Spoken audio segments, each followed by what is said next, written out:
चलिए आज एक ऐसी प्राचीन कथा में गोता लगाते हैं जो किसी ब्लॉकबस्टर कहानी से कम नहीं है। समुद्र मंथन। ये सिर्फ देवी देवताओं की कोई पुरानी कहानी भर नहीं है, बल्कि अहंकार, अनुशासन और अमरता की एक ऐसी मास्टर क्लास है जो आज के युवा स्टूडेंट्स के लिए एक बहुत बड़ी और गहरी सीख है। अब क्या आपने कभी सोचा है कि एक प्राचीन राजा के घमंड की वजह से दुनिया के सबसे बड़े सम्मेलन की शुरुआत कैसे हो गई?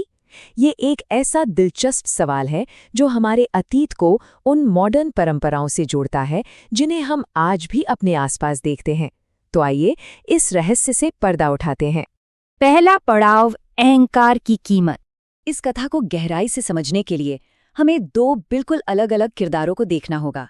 एक तरफ है ऋषि दुर्वासा, जिनका अनुशासन इतना कड़क था कि समय की पाबंदी टूटने पर उन्होंने अपनी ही पत्नी को श्राप दे दिया था। और दूसरी तरफ देवराज इंद्र, जो अपने पावर और घमंड में इतने अंधे हो चुके थे कि भगवान शिव की एक बहुत ही महत्वपूर्ण मीटिंग में जाना उन्हें जरूरी ही नहीं लगा। ये सीधे तौर पर आत्मनियंत्रण और अंधे घमंड के बीच का एक बड़ा टकराव है। और पता है क्या, यहीं से तबाही की एक पूरी चेन शुरू हो गई।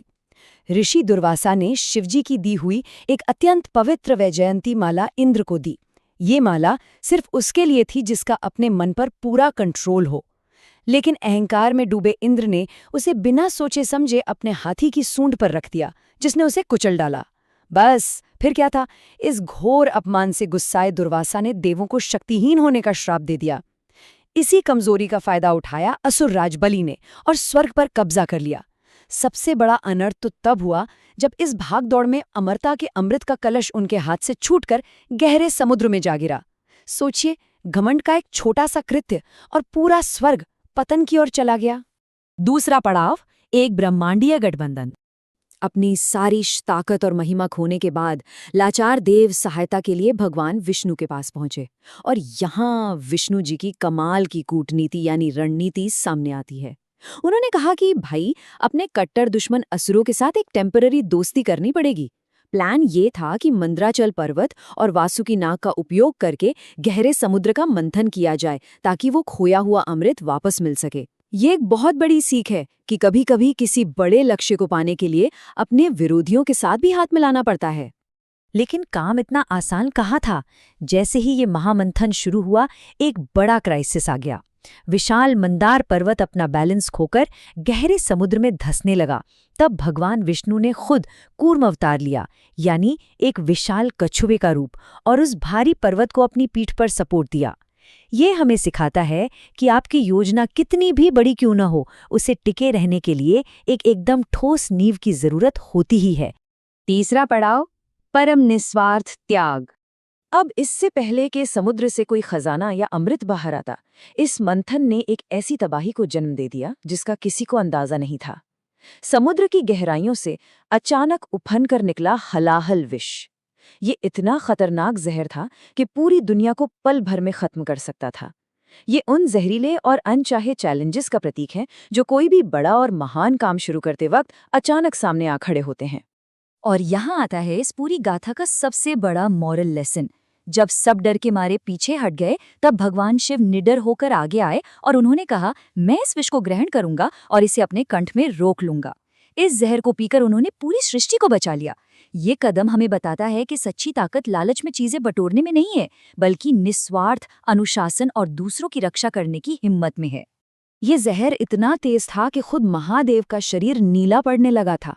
ऐसे में माता पार्वती ने देवी तारा का रूप लिया और अपना कोमल हाथ शिवजी के गले पर रख दिया ताकि विष उनके शरीर में आगे न फैले, और इसीलिए उन्हें नीलकंठ का नाम मिला। ये कितना सुंदर रिमाइंडर है ना कि दुनिया के सबसे बड़े और महान त्यागों में भी अक्सर हमारे अपनों के अटूट सपोर्ट की जरूरत पड़ती ही है। चौथा पड़ाव, दिव्य माया। हलाहल विष का वो भयानक संकट टलने के बाद आखिरकार महासागर ने अपने अद्भुत रहस्यों को खोलना शुरू किया। फिर तो जैसे खजाने की बारिश ही हो गई। दिव्य अप्सराओं और धन की देवी माता लक्ष्मी से लेकर कामधेनु गाय और इच्छा पूरी करने वाली कल्प वृक्ष तक सब कुछ प्रकट हुआ। और अंत में वो महान रत्न बाहर आया जिसके लिए ये सब हो रहा था। भगवान धन्वंतरी, जिनके हाथों में था अमरता का वो अमृत कलश। लेकिन अमृत देखते ही असुरों का लालच फिर से जाग गया और वे कलश छीनकर आपस में लड़ने लगे। तब भगवान विष्णु ने अत्यंत मनमोहक मोहिनी का रूप धारण किया। अपनी सुंदरता की माया से उन्होंने आपस में लड़ रहे असुरों को पूरी तरह भटका दिया और बड़ी ही शांति से सारा अमृत देवों में बांट दिया। ये हिस्सा एक बहुत ही गहरी सीख देता है कि कैसे तेज बुद्धि और सही रणनीति से आप शारीरिक बल और लालच को आसानी से हरा सकते हैं। इसी अफरा तफरी में राहु नाम के एक चालाक असुर ने देवताओं का भेष बनाया और धोखे से अमृत पी लिया। पर जैसे ही सूर्य और चंद्रदेव ने उसे पहचाना, भगवान विष्णु ने तुरंत अपने सुदर्शन चक्र से उसका सिर धड़ से अलग कर दिया। अमृत के प्रभाव से वो मरा तो नहीं, पर राहु और केतु नाम के ग्रहों के रूप में ब्रह्मांड में स्थापित हो गया। ये एक एकदम सटीक चेतावनी है कि छल और धोखे से भले ही कुछ पल का फायदा मिल जाए, लेकिन अंततः ये इंसान को हमेशा के लिए खंडित करके ही छोड़ता है। 5वां और आखिरी पड़ाव, प्राचीन मिथक, आधुनिक परंपराएं। अब देखते हैं कि देवों और असुरों के बीच के इस प्राचीन संघर्ष ने आज की हमारी सांस्कृतिक परंपराओं को सचमुच कैसे आकार दिया है। भारत के 4 विशेष स्थान, प्रयाग, हरिद्वार, नासिक और उज्जैन। कहा जाता है कि जब अमृत के लिए संघर्ष हो रहा था, तब अमृत की कुछ बूंदें इन्हीं स्थानों पर गिरी थीं, और इसी कारण से आज भी इन पवित्र स्थानों पर हर 12 साल में दुनिया का सबसे बड़ा आध्यात्मिक सम्मेलन महाकुंभ मेला आयोजित किया जाता है। और सावन के महीने की उस आधुनिक परंपरा को तो हम सभी जानते हैं। लाखों श्रद्धालु बोल बम की यात्रा करते हैं और भगवान शिव के उस नीले कंठ को शीतलता प्रदान करने के लिए जल, दूध और बेलपत्र चढ़ाते हैं। ये देखना वाकई रोंगटे खड़े कर देता है कि भगवान शिव के उस निस्वार्थ अनुशासन और त्याग के प्रति कृतज्ञता आज भी करोड़ों लोगों द्वारा इतनी सक्रियता से व्यक्त की जाती है। तो दोस्तों, इस कथा विश्लेषण के अंत में एक बहुत ही गहरा सवाल हम सबके सामने आकर खड़ा हो जाता है। क्या मानवता के आगे बढ़ने का रास्ता असुरों और इंद्र के अंधे अहंकार से होकर जाता है, या नीलकंठ के उस निस्वार्थ अनुशासन से?